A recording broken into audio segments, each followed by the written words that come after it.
Welcome to World Traveler Cooking, where we cover interesting foods and interesting cuisines from around the world.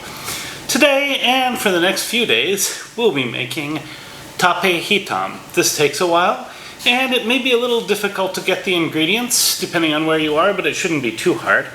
I started with 1 kilogram of black sticky rice, and I cooked it in a rice cooker with the standard amount of water. I've let it cool down so it's not too hot to the touch. And I'm going to add to it 6 of these tablets of tape yeast. And those are our entire ingredients. This whole video will be relatively short, but keep in mind it takes 3-4 days to make. And then it'll keep in the refrigerator for much longer than that. So, let's go ahead and get started. So you can see this is a fair bit of rice, and it will make a fair bit of tape. So I'm going to take each of these, and I'm going to crush the yeast tablet on the top. And I'm going to work these in maybe 3 at a time.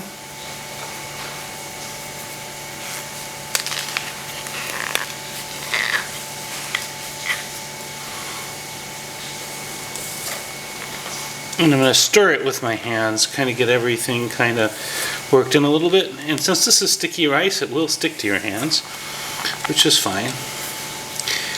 And that's looking okay, but I'm going to add the other 3 just in case, and then I will be back. So I don't know how well you can see it, but there is a lot more yeast pieces here.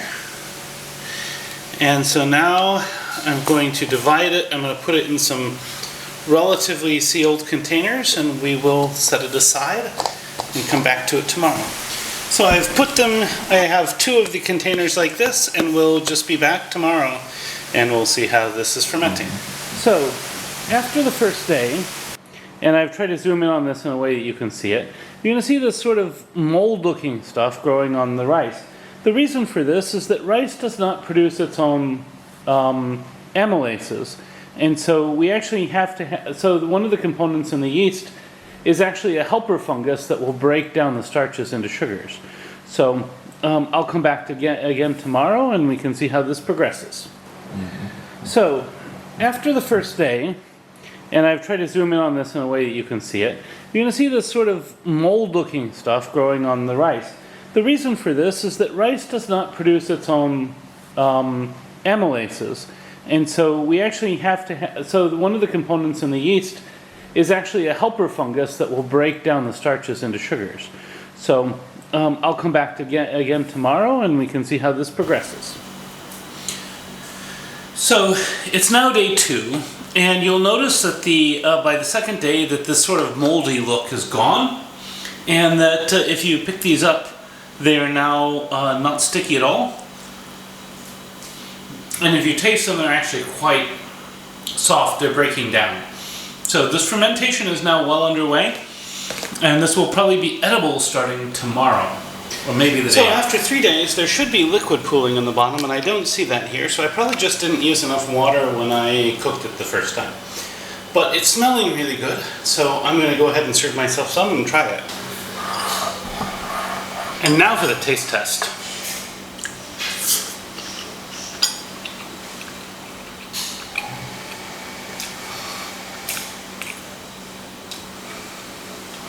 This is really rich. I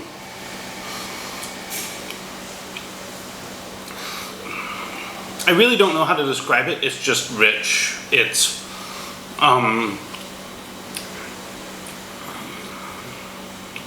really tasty. You really get the flavors of the black rice, which are unmistakable.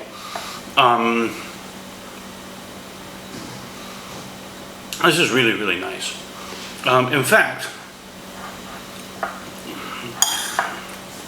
I almost prefer it like this consistency than I do with the liquid in the bottom. But no matter. If you like this content, you'd like to see more of it, please like, share, and subscribe. If you're watching this on YouTube or Patreon, I will have a link to the recipe in the description, including examples of some of the harder to find ingredients like ragi tape. So yeah, at any rate, recipes in the description. Bon appetit. See you next week.